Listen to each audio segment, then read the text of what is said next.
I've ever encountered has ever said that. The structure of thought no longer operates, controls the body, and therefore, as he has described it, even changes your cellular mechanism. Well, How do you think that happens? I have no idea. It's some sort of extraordinary chemical change, but I can understand that we are so controlled by thinking and thought. That's all we are. I'm responding to you, and yet I know that there's a whole other life my organism has, which is controlling absolutely the way I operate physically. I don't have to tell my organism to digest the food I've just eaten. It does it automatically. You don't tell your heart to beat. I don't tell my heart to beat, my kidneys to process, etc.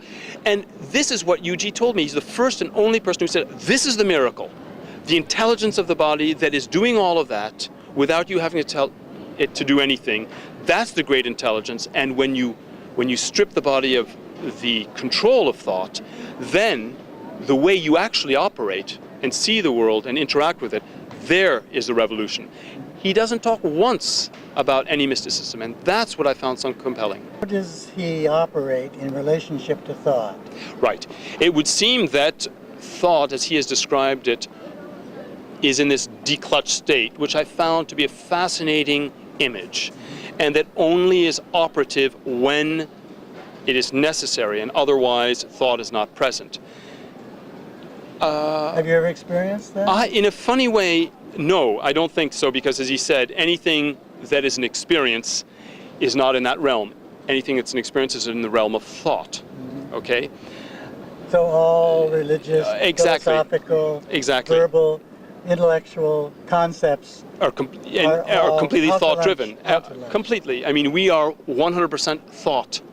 We're thinking, all our sense of being, everything right now is all absorbed in it. All our likes, dislikes. And when, for instance, I would take walks with Yuji, he'd say, you see that tree?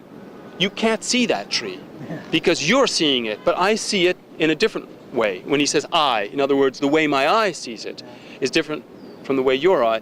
And he's the only individual who ever brought the whole discourse on spirituality and enlightenment down to the physical level of how the body operates. And that has to be, it certainly was for me, the most fascinating of explanations. It certainly clears up it clears up the water. Right, because otherwise one can have thousands of spiritual and mystical explanations that are very poetic, but don't seem real. And again, I have no way of proving what Yuji says is true, but to me, there's something that seems right about it. But how would I know that it's right? But nonetheless, that's why we do have this sense sometimes. We have a sense that when he's making a statement and suddenly it hits you. It hits you that there's something right original. There. It's original. Yeah. I've never... Well, of course, he would say, no, it's not original. Yeah, of course. Nothing's original. Because we're interpreting it. And one fascinating thing that we have to remember about Yuji, and one of the reasons why I never felt compelled to see him over and over and over and over, whenever I'd go back to Sanan every summer, I'd see him out of a week 3 times, each time for an hour. Because basically he said to a group of us once when we were sitting, he said, the fact that you're here listening to me and asking questions shows that you want something from me. And you are no different than an individual going into a Catholic church to Mass. No different. You have made no distance, travel no distance from the Mass and the church to me. You're exactly at the same spot. When he said that, I said, my God, that's right. Or the football game. Or the football game, but there's a slight difference because there's not the same emotional, psychological investment in a football game as there is. The church is a little finer, different, etc. Well, yes, because it's associated with an existential issue. Who am I? Where am I? What is life? What is death? And so, for instance, the fact that you're making this film is also, well, let me first mention this before I say that. He said, every time you ask a question, you're moving away from yourself, because every action of thought is for the purpose of building its own momentum. And the fact that you're making this film, in a sense, is adding more momentum to your thought process, my thought process, the thought process of anyone who wants to see this film. In fact, never watch this film. Never talk about Yuji. Never be interested in him, because that essentially is his message. Who's already grown up and reads about him and wants to meet him, and does some research of what he's saying or what other people are saying, and then they want to come and meet him. It's not like that for us, because that's what I'm saying, he's always been there. He's always been there. Yeah. We've always been taught to respect him, and we've always felt that respect towards him. We know he's somebody that we need to listen to and somebody who cares for us. So. Why do you think that? It's always been shown that Yuji is like a grandfather to us.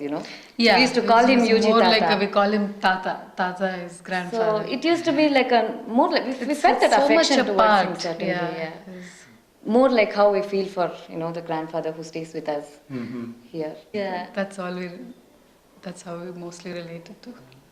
Is there a time when you begin to sort of wonder what he was talking about? Yes, there was. We used to we ask. wondered all the time.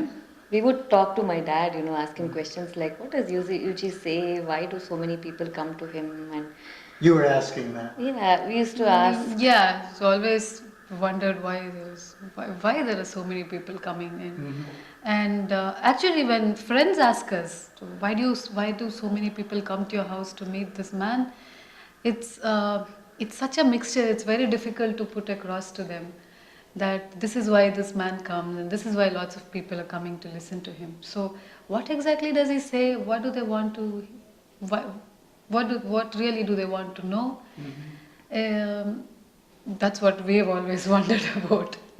Yeah, because it's never like we felt the need at some point in life to go and look out for a guide and wandered a lot of places and then narrowed down to Yuji.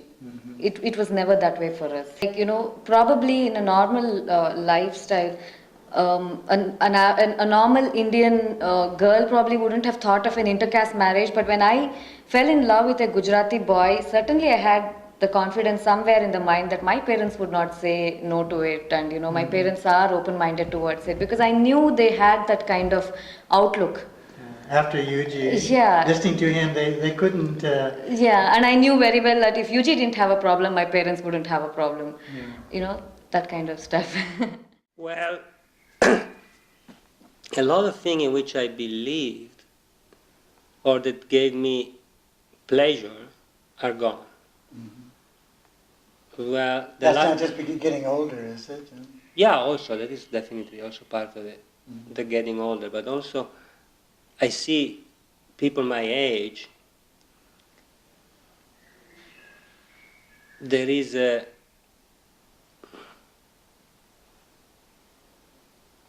desire for a hope, let's put it this way, that something will happen and things will change.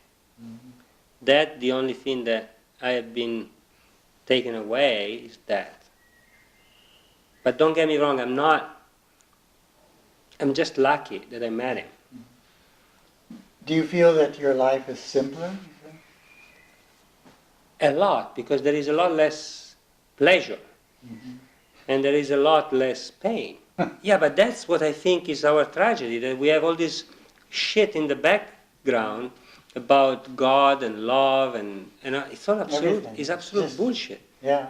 Because when you see him, he's ruthless. Yeah. But in the same time, he's the lovelier I never seen anybody caring so deeply. I know. Yeah. It's touchy. Sometimes you feel like you have tears. And what comes out of his mouth is absolute. I tell you something, Yes. that Yuji is totally digested now in my system. I don't miss him. There are moments that I don't even want to go and see him as a teacher, but as a human being, yes, of course. Last time when I met him, every year he comes, there's one particular question I ask him, which I've been pursuing year after year. And somehow it gets mingled with my life, and I keep on finding the meaning of that little question. And then if there's a block, the next year I go to him and say, what about this? He doesn't, of course, remember that there's a continuity of that question in my mind. So last time, the very significant question, I will not be able to tell you what it was. And something remained this time, and I find that when Yuji comes, he wastes such a lot of time with people. Purposely he's wasting his time because he finds he's at a stage where he feels all this talk is nonsense. And to most of the people it is entertainment.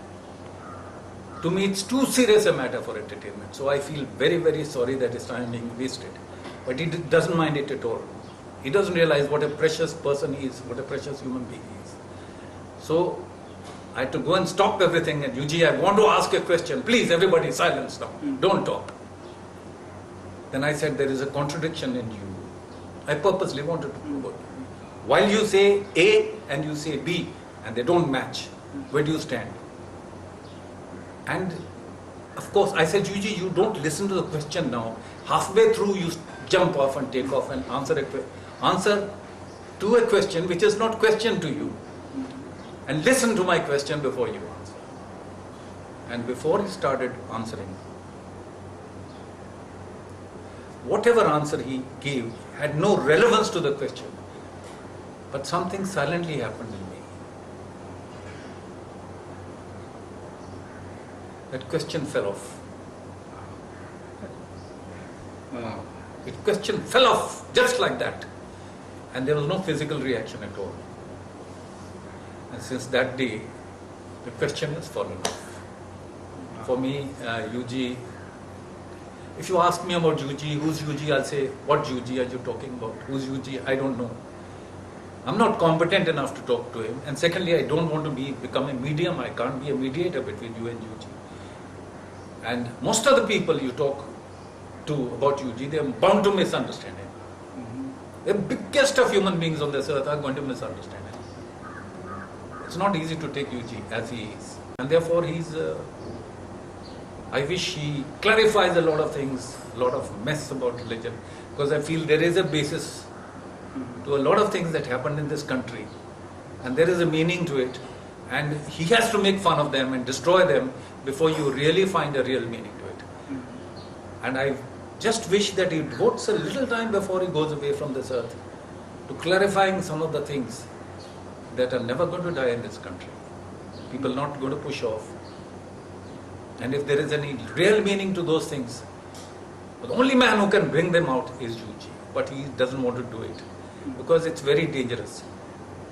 If a man comes out of tradition to ask a question and he answers not in the negative, he's going to stick to that tradition which Yuji dreads. He wants to destroy all tradition. He wants to destroy. In fact, he's right. He's the greatest non-teacher teacher on this earth. Yes. Greatest non-guru guru. He doesn't want to be a teacher. Yes. And doesn't want to give you everything. What he wants is to take away everything. Now he coined another word, garbage, Yeah. which is very, very significant because all knowledge is garbage ultimately. Everything's stuffed into you.